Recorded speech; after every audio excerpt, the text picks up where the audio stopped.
여러분, 예수님께서 세상에 몇 년이나 살다 가셨는지 아십니까? 몇 년 사셨습니까?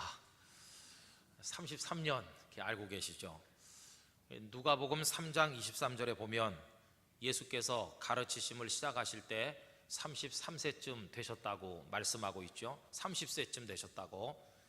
그러니까 30세에 시작하셔가지고 한 3년 정도 이제 공생애를 메시아로서 사셨습니다. 그러다가 십자가를 지시고 부활하셔서 승천하셨으니까 예수님께서 세상을 떠나서 승천하실 때 33세쯤 되셨다는 걸 알 수 있습니다. 근데 여러분, 혹시 이런 생각 안 해보셨어요? 아니, 왜 예수님께서 좀 오래 살지 않으셨을까? 응? 우리 어차피 뭐 100년 200년 사는 건 아니지만 그래도 아무리 못 계셔도 한 7, 80년은 계셔야 되는 거 아닌가? 어떻게 딱 33년 너무 짧게 사시고 떠나셨다, 왜 그랬을까? 이런 생각 해보신 적 없으십니까? 아니, 목사님은 별걸 다 생각하네, 복잡하게. 그렇게 생각하십니까? 근데 여러분, 이걸 생각해 보니까요, 짧게 사심을 통하여 우리에게 하시는 말씀이 있다고 생각됩니다. 인생이 짧은 것을 안타까워하는 대부분의 사람들에게 예수님께서 이렇게 말씀하시는 것 같아요. 인생의 길이는 중요하지 않다. 얼마나 오래 살았는지 짧게 살았는지 하는 것은 인생의 본질이 아니다. 인생에서 정말 중요한 것은 살아있는 동안에 그 삶을 어떤 질의 삶으로 살아가는지, 그것만이 중요하다, 이렇게 말씀하고 계시다고 생각합니다. 여러분, 그런 것이라면 우리 삶의 길이에 너무 연연하지 말고 우리의 삶을 양질의 삶이 될 수 있도록 사는 일에 힘써야만 될 것입니다. 또 예수님께서는 당신이 짧게 사신 것에 관해서 이렇게 말씀하신다고 생각합니다. 내가 너희들과 오래오래 같이 있으면서 병든 사람 고쳐주고 연약한 사람들 도와주는 것도 좋겠지만, 그렇게 한다고 해서 인생의 문제가 근본적으로 해결되는 것은 아니다. 병든 사람은 계속해서 생길 것이고 연약한 사람들은 계속해서 나타나지 않겠느냐. 그러니 나는 조금 더 오래 머물면서 일시적인 방편으로 그들을 돕는 것보다 인생의 문제를 내가 근본적으로 해결해 주기를 원한다, 이렇게 말씀하신다는 겁니다. 여러분, 예수님께서는 인생의 문제를 근본적으로 해결하시기 위해서 십자가를 지셔서 거기서 우리 죄를 해결하시고 부활하심으로써 죽음의 문제를 해결하셨습니다. 이로 인해서 예수님은 아픈 육신을 조금 낫게 해주고 이 땅의 생명을 조금 연장시키는 그런 정도가 아니라 우리에게 천국의 영원한 생명을 주시는 줄로 믿습니다. 그래서 우리 성도들은 영원한 천국의 소망을 가지면서 우리 삶의 길이에 너무 집착하지 말고 살아있는 동안에 아름다운 삶을 살아서 하나님 앞에 영광을 돌려야 한다는 겁니다. 여러분, 하나님께서는 우리가 어떤 삶을 사는지 관심이 많으십니다. 그래서 우리의 삶이야말로 우리가 하나님 앞에 올려드리는 최고의 예물이 된다고 생각합니다. 가인과 아벨의 이야기를 잘 아시죠? 이 두 사람은 아담의 아들들로서 형제입니다. 그런데 어느 날 이 두 사람이 각기 하나님 앞에 예물을 드렸습니다. 가인은 농사하는 사람이었기 때문에 곡식으로 드렸고, 아벨은 목축을 했기 때문에 어린 양의 첫 새끼와 그 기름으로 하나님 앞에 드렸습니다. 그런데 여러분, 그 결과가 뭔지 아시죠? 하나님께서는 가인의 제사는 거절하시고 아벨의 제사만 받으셨습니다. 이것 때문에 가인이 화가 잔뜩 나서 나중에 동생 아벨을 죽이는 참혹한 일을 저지르게 됐습니다. 자, 그러면 왜 하나님께서 가인의 제물을 거절하셨을까요? 어떤 분들은 생각하기를 소나 양을 바쳐야 되는데 곡식을 바친 게 잘못이라고 생각하는 사람도 많이 있었습니다. 그러나 저는 그렇게는 생각하지 않습니다. 왜냐하면 나중에 모세를 통해서 주신 율법에 보면 하나님은 곡식도 받으셨고 곡식 가루도 받으시고 또 그것으로 만든 떡까지도 하나님 앞에 드린 적이 있으니까 곡식이기 때문에 거절된 것은 아니라는 것입니다. 그렇다면 가인의 제사가 거절된 데는 다른 이유가 따로 있었을 것이다, 하는 것을 알게 되죠. 여러분, 이 두 사람의 제사에 관한 말씀이 창세기 4장 3절에서 5절까지 나오는데 이렇게 되어 있습니다. 세월이 지난 후에 가인은 땅의 소산으로 제물을 삼아 여호와께 드렸고 아벨은 자기도 양의 첫 새끼와 그 기름으로 드렸더니 여호와께서 아벨과 그의 제물은 받으셨으나 가인과 그의 제물은 받지 아니하신지라 라고 되어 있습니다. 근데 요 읽은 말씀 중에 우리의 눈길을 끄는 대목이 있어요. 그게 뭐냐 하면 세월이 지난 후에 라고 하는 겁니다. 세월이 흘러갔어요. 세월이라고 하려면 뭐 1시간이나 2시간을 두고 세월이라고 말하진 않죠, 그죠? 세월 이러려면은 적어도 5년, 10년, 20년, 30년 이쯤 돼야 세월이 지났다라고 말할 수 있는 거 아니겠습니까? 세월이 흘러갔어요. 이 세월이 흘러가는 동안 가인과 아벨이 세상에서 살았습니다. 이 세월이 흐르는 동안 두 사람은 삶이라고 하는 작품을 만들어냈습니다. 그리고 그 삶을 가지고 하나님 앞에 나왔는데 하나님께서 내려다보시니까 가인이 만들어낸 삶이라는 제물은 형편없다는 겁니다. 하나님께서는 그런 형편없는 삶을 만들어낸 그가 들고 나온 제물과 그를 거절하신다는 겁니다. 그런데 반면에 아벨은 세월이 흐르는 동안에 잘되고 아름다운 삶을 살았어요. 이 삶이 하나님을 기쁘시게 합니다. 그런 삶을 만들어내는 아벨이 들고 나오는 제물을 하나님께서는 기쁘게 받으신다는 겁니다.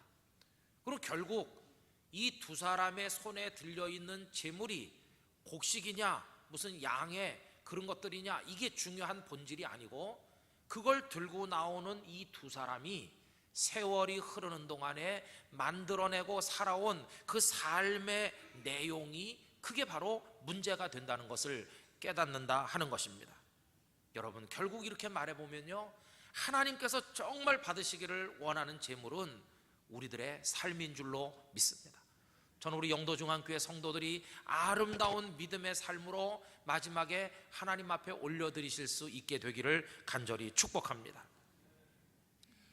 자, 그래서 우린 그 다음에 계속해서 물어야 될 숙제를 하나 안게 되는데, 그러면 어떻게 살아야 잘 사는 삶이 되느냐 하는 질문을 할 수밖에 없다는 겁니다. 어떻게 해야 잘 사는 것일까? 저는 그 해답을 오늘 예수님에게서 찾아보기를 원합니다. 여러분, 지난주 말씀과 이렇게 연결시켜 보십시오. 예수님이 수가성 우물가에 앉으셨습니다. 그동안에 제자들은 음식을 구하기 위해서 마을로 들어갔습니다. 그리고 음식을 구해가지고 왔는데 와서 보니까 예수님이 어떤 여인과 같이 말씀을 나누고 있었죠. 그때 오늘 본문 31절에 보면 제자들이 음식을 잡수시라고 합니다. 그 사이에 제자들이 청하여 이르되 랍비여 잡수소서, 음식을 구해왔다 그거죠. 근데 그들의 그 간곡한 권유에 대해서 예수님 뭐라고 말씀하시는지 32절 보세요. 이르시되 내게는 너희가 알지 못하는 먹을 양식이 있느니라. 예수님께는 제자들이 모르는 양식이 있었고 예수님이 이미 그 양식을 잡수셨고, 그래서 지금 너희들이 가져온 이거 먹지 않아도 나는 배가 부르다 하시는 겁니다. 여러분, 우리가 세상을 살 때 무슨 힘으로 산다고 흔히 말합니까? 밥 힘으로 산다고 그래요. 밥 많이 먹어도 다 먹은 힘으로 사는 거야. 그 말이 맞습니까? 틀립니까? 밥 힘으로 산다는 말 맞는 말이죠. 밥을 먹어야 에너지가 생기고 살 수 있습니다. 식욕이 좋아서 맛있게 먹는 사람, 그 복 받은 사람이죠. 그런데 문제는요, 과연 인생이라고 하는 게 밥 힘으로만 사는 게 맞나? 이렇게 또 다르게 질문해 보면 그건 아니라는 것입니다. 아무리 맛있는 반찬을 가지고 밥을 먹은 사람도 인생이 무의미해서 세상을 살고 싶지 않은 사람도 많이 있다는 것입니다. 그런가 하면 어떤 사람은 밥을 먹지 않아서 배가 고프지만 삶의 의욕과 열정이 넘치는 사람이 있다는 겁니다. 그 사람의 인생을 어느 방향으로 확 끌고 가주는 어떤 인생 에너지, 그런 원동력이 그 가슴에서 샘솟는 사람이 있다는 것입니다. 이런 사람은 밥을 한두 끼 안 먹어도 배고픈 줄을 모르고 그 열정이 그를 사로잡아서 그 인생을 끌고 나가게 된다는 겁니다. 여러분, 바로 예수님의 삶이 그런 삶이었어요. 식사를 하시지 않았는데도 배고픔을 느끼지 않으실 정도로 그분의 가슴을 채우는 큰 기쁨이 있었고, 그분의 마음에 흥분을 가져다주는 그 무엇인가가 있었는데, 그게 바로 예수님의 양식이었다는 것입니다. 성도 여러분, 지금 여러분들의 가슴을 무엇으로 채우고 계십니까? 밥이나 떡이나 이런 거 말고 우리의 영혼을 채우는 인생의 원동력이 돼주고 내 삶을 어떤 방향으로 끌고 가주는 인생의 목표, 어떤 영적 에너지, 그런 게 여러분들 가슴 속에 있으십니까? 그것만 생각하면 배고파도 배고프지 않고, 그것만 생각하면 고생을 해도 고생이라고 여겨지지 않고, 삶의 의욕이 넘치고 나를 벌떡 일어나게 만드는 그 뭔가가, 그게 우리들의 가슴 속에 있는가 하는 것입니다. 저는 하나님 아버지께서 저와 여러분을 축복해 주셔서 우리 삶을 끌고 나가는 이런 원동력, 거룩한 에너지, 우리의 마음을 설레게 만드는 그것들을 허락해 주시기를 간절히 소원합니다. 그거 가지고 우리의 삶이 아주 힘찬 삶이 돼야 되겠죠. 여러분, 그래서 예수님은 나 그것들로 이미 배가 부르다, 나는 너희들이 모르는 양식이 있어, 이렇게 말씀하시죠. 그럼 여러분, 예수님께는 도대체 뭐가 양식이었을까요? 오늘 말씀 34절을 우리 소리내서 다 같이 읽어보겠습니다. 예수께서 이르시되 나의 양식은 나를 보내신 이의 뜻을 행하며 그의 일을 온전히 이루는 이것이니라. 할렐루야. 예수님께 양식이 뭐냐 하니까 나를 보내시니 하늘에 계신 나의 아버지 하나님의 뜻을 이루고 하나님의 일을 온전히 완성시키는 거, 그게 내 양식이다. 하나님의 뜻만 이루어진다면 나는 안 먹어도 배고픈 줄 몰라요. 아버지의 뜻이 이루어질 수만 있다면 나는 그것으로 충분해. 이게 예수님의 가슴의 열정이고, 그것이 예수님의 삶의 원동력이 되었다는 것입니다. 아버지 하나님의 뜻을 이루리라. 여러분, 성도는요, 이런 생각을 가지고 우리 인생을 살아나가야 될 줄로 믿습니다. 아버지의 뜻을 위하여. 그럼 여러분, 그 다음 질문이 자연적으로 흘러나오죠. 그럼 아버지 뜻은 도대체 뭐냐 하는 질문이 저절로 나오겠죠. 아버지 하나님의 뜻이 뭘까요? 그거에 대한 힌트가 요한복음 6장 38절부터 나옵니다. 한번 펴보시겠어요? 요한복음 6장 38절로 40절까지 우리 한번 다 같이 소리를 내서 하나님의 뜻이 뭔지를 확인해 보도록 하겠습니다. 다 같이요. 내가 하늘에서 내려온 것은 내 뜻을 행하려 함이 아니요 나를 보내신 이의 뜻을 행하려 함이니라. 나를 보내신 이의 뜻은 내게 주신 자 중에 내가 하나도 잃어버리지 아니하고 마지막 날에 다시 살리는 이것이니라. 내 아버지의 뜻은 아들을 보고 믿는 자마다 영생을 얻는 이것이니 마지막 날에 내가 이를 다시 살리리라 하시니라. 아멘. 여기 분명히 나옵니다. 아버지의 뜻이 뭐냐? 내게 주신 자 중에 하나도 잃어버리지 않고 마지막 날에 그들을 다 살리는 거다. 아버지의 뜻은 아들을 믿는 자에게 멸망하지 않도록 영원한 생명을 주는 거다. 다른 말로 말하면 사탄과 죄악과 사망의 권세에 빠져 죽어가는 불쌍한 영혼들을 예수님의 복음으로 영원한 생명으로 인도하는 이 사명, 이게 바로 하나님의 뜻이라는 것입니다. 결국 예수님은요, 사람을 구원하러 오셨습니다. 그래서 저와 여러분을 구원하셨습니다. 이 복음의 열매를 맺는 거, 이게 하나님의 뜻입니다. 이것만 이루어지면 예수님은요, 배고픈 줄을 모르셨어요. 그것만 이루어서 사람을 구원할 수 있다면 당신은 너무 기뻐서 충만하신 겁니다. 그리고 제자들이 가 있는 동안에 어떤 여자 하나가 물동이 이고 나왔는데, 그 불쌍한 여자에게, 여러 남자와 살아도 가슴이 채워지지 않았던 이 불쌍한 망가진 여자에게 당신이 메시아임을 알려주심으로써 이 여자를 구원하셨잖아요. 그게 방금 전에 있었던 일이거든요. 오늘도 한 사람이 구원을 받았다. 그리고 예수님 너무나 기쁘셔서 제자들이 드십시오 그래도 나 배 안 고프다, 내 양식이 있다고 그렇게 말씀을 하신 것입니다. 예수님은 그래서 이 하나님의 뜻인 사람을 구원하는 일을 위해 세상에 오신 것이고, 사람을 구원하는 일에는 그 어떤 차별도 있을 수가 없다는 겁니다. 사마리아인이면 어떤가? 사마리아 사람도 주님이 보실 때는 구원받아 마땅한 사람들이었다고 하는 것입니다. 그러나 유대인들은 어떻습니까? 우리가 아는 것처럼 유대인들은 사마리아 사람들을 굉장히 경멸하거든요. 짐승처럼 생각했습니다. 상종할 대상이 아니라고 여겼습니다. 더군다나 사마리아 사람들 중에서도 여자는 형편없는 거죠. 그런데 예수님은 사마리아 사람들 한복판으로 지금 지나가고 계시고, 예수님은 사마리아 사람들이 떠다 마시는 그 우물물을 같이 마시고 계시고, 그들과 함께 그 천한 여자에게 당신이 메시아인 것을 알려주고 계시잖아요. 예수님은 수백 년 내려온 유대인들의 전통과 구습을, 그 타부를 다 일거에 깨뜨리시는 겁니다. 사마리아인은 안 돼, 사마리아인 여자는 천해, 이런 걸 다 쳐부수시고, 사마리아인이면 어떠냐, 여자면 어떠냐, 한 사람 한 사람을 다 안아주실 준비가 돼 있고, 주님은 그들에게 가슴을 열고 계셨고, 그 한 명을 건져 구원할 때마다 우리 예수님의 가슴은 배부름으로, 기쁨으로 가득 차 있었다는 것입니다. 이게 예수님의 삶입니다. 예수님의 삶은 당신의 목표를 향해 쫙 나가는, 그게 아름다운 삶의 비결이었어요.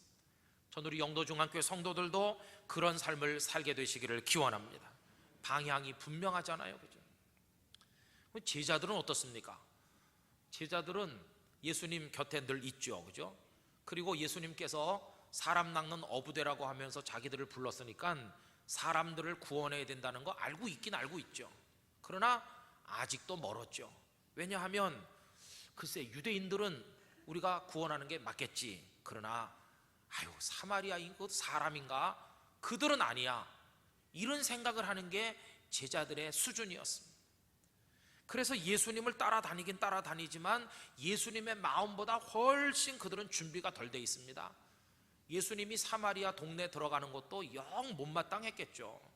가시니까 어쩔 수 없이 따라가긴 가지만 마음이 찜찜한 게 불쾌했겠죠. 여러분, 그걸 암시하는 귀절이 오늘 말씀 27절이라고 할 수 있겠습니다. 27절 한번 확인해 봅시다. 이때에 제자들이 돌아와서 예수께서 여자와 말씀하시는 것을 어떻게 여겼죠?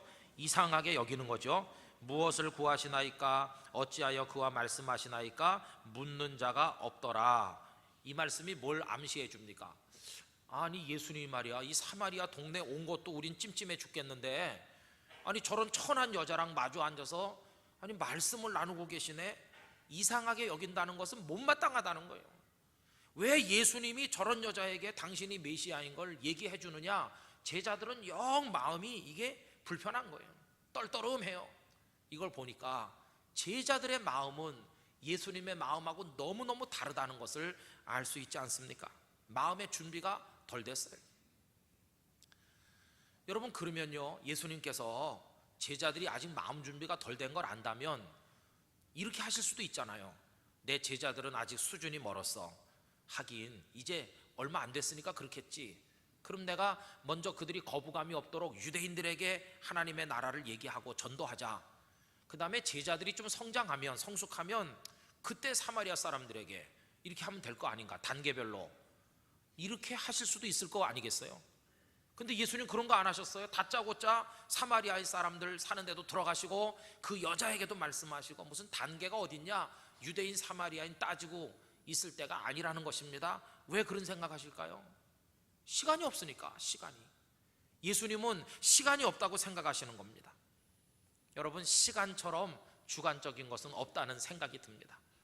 요새 우리나라 톱뉴스 중에 하나가 뭡니까? 3호 주얼리호 구출된 거라고 생각합니다. 21명이 타고 그 스리랑카로 가다가 소말리아 해적에게 납치당했잖아요. 그 옛날 같으면요, 몇 달 동안을 살았는지 죽었는지도 모르고 갇혀 있다가 억만금을 갖다 줘야 이게 석방되는 어려운 일입니다. 우리 다 그렇게 될 거라고 생각을 하고 있었죠. 그런데 이번엔 달랐습니다. 이명박 대통령께서 전격적으로 군사작전을 명령했습니다. 그리고 최영함이 그들을 안전하게 구출하는 데 성공을 해서 우리 이 대통령이 빠르게 결단하고 성공한 것 때문에 지지율이 올랐다, 그런 뉴스를 들었습니다.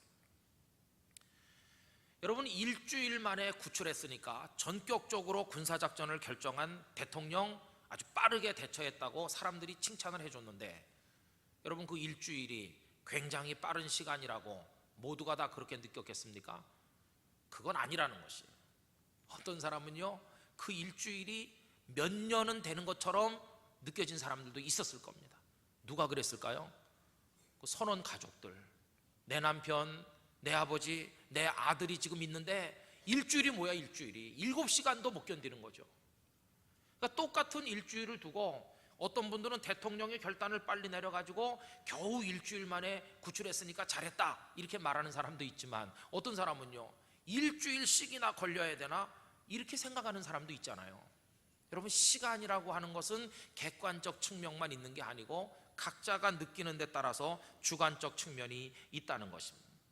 예수님의 마음하고 제자들의 마음이 달라요. 예수님의 마음의 시계는 막 돌아가고 있어요. 그런데 제자들의 시계는 천천히 가고 있어요. 그걸 암시하는 말씀이 35절인데 우리 다 같이 읽어보겠습니다. 너희는 넉 달이 지나야 추수할 때가 이르겠다 하지 아니하느냐? 그러나 나는 너희에게 이르노니 너희 눈을 들어 밭을 보라, 희어져 추수하게 되었도다. 아멘. 사람들은요, 넉 달 아직 남았다 이렇게 말해요. 넉 달 남았다고. 그러나 예수님은 때가 다 됐다고 그래요. 때가 다 됐어. 벌써 들판이 휘어져 추수하게 됐다. 바라보는 안목이 완전히 다르다는 것을 알 수 있습니다. 시간이 없는데 언제 뭐 사마리아 사람은 안 되고 유대인은 되고 이런 거 따지고 있을 시간이 어디 있느냐? 닥치는 대로 한 사람이라도 아버지의 뜻대로 더 구원하는 게, 그게 내가 할 일이다. 그래서 그들이 오지 않으면 내가 사마리아 동네로 가기도 하고, 여자면 어때? 한 사람이라도 더 구원 받아야지. 이것이 예수님의 안타까운 마음이셨습니다. 여러분, 저는 이 시간 우리가 예수님의 마음에 두 가지만 참여하기를 원합니다. 첫째는요, 시간이 없는 줄 알고 살아가시기를 부탁드립니다. 시간 없어요, 시간. 아니 뭐 넉 달 있지 않느냐? 여러분, 그런 생각 하시면 안 돼요. 시간이 다 돼서 시간이 없다고 생각하면서 살아야 돼요. 연휴 동안에 뭐 하셨습니까? 일가 친척 만난 분도 있고 뭐 여러 가지 하셨겠죠. 근데 많은 분들이 연휴가 다가오면 무슨 생각하는지 아세요? 오, 이번에 내가 밀린 일을 싹 해주겠다. 바쁘게 사는 사람들은 그런 기대를 많이 합니다. 저도 바쁘게 살다 보니까 연휴만 오면 이번 연휴에 못했던 거 싹 해치워야지. 그래서 연휴 전날 저녁이 설레는 밤이에요. 이것도 하고 저것도 해서 깨끗하게 정리하고 탁 출발하겠다. 제일 허망한 날은 언제일까요? 연휴 끝나는 날 저녁. 뭐 한 게 있어야지. 며칠 동안에 어마어마한 일을 할 줄 알았는데요, 확 지나가 버리고 아무것도 시작도 못하고 연휴 다 끝나면, 아휴, 그 시간이 이게 뭐 하다가 벌써, 아마 그런 마음으로 오늘 오신 분도 계실지도 몰라요. 여러분, 넉 달 남은 줄로 생각하면서 인생 아직 많이 남았어 이렇게 하다가는요, 넉 달이 언제 확 지나가고 한 것도 없이 연휴 마지막 날 저녁을 만나는 사람처럼 우리 인생이 그렇게 되는 거예요. 얼마 없습니다. 얼마 없어요. 시간이 다 됐다, 이 의식이 우리를 깨워줄 줄로 믿습니다. 그 첫 번째고요. 두 번째로 우리가 예수님의 마음에 참여해야 되는데, 그 뭐냐 하면은 나중에 우리 하나님의 보좌 앞에 그 시간이 지나서 가게 되면 뭐 드려야 되잖아요. 삶이야말로 가장 아름다운 예물이라고 그랬죠. 어떤 삶? 가인의 삶처럼 거절되는 삶이 아니라 아벨의 삶처럼 받으시는 삶이어야 되는데, 그 삶은 잘 사는 삶이어야 되는데 하나님의 뜻을 이루는 삶이어야 된다고 그랬죠. 그리고 하나님의 뜻이 뭔지 아까 우리 확인해 봤습니다. 그게 뭐였습니까? 사람들을 구원하는 거, 그게 하나님의 뜻이었습니다.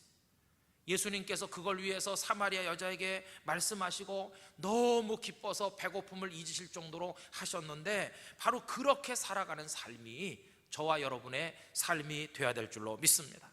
여러분, 올 한 해 동안요, 수많은 사마리아 사람들을 만나시기를 부탁드립니다. 많은 사마리아 여자에게 예수님이야말로 생명의 구주 되신다는 사실을 이야기해 주실 수 있기를 바랍니다. 시간 없는데 이것저것 따질 겨를이 없죠. 저 사람은 사마리아 사람 같으니까 안 될 거야, 이런 거 따질 겨를이 없어요. 시간이 없으니까 때를 얻든지 못 얻든지 어떤 상황 어떤 사람에게도 예수님의 복음을 말해 주어야 할 줄로 믿습니다.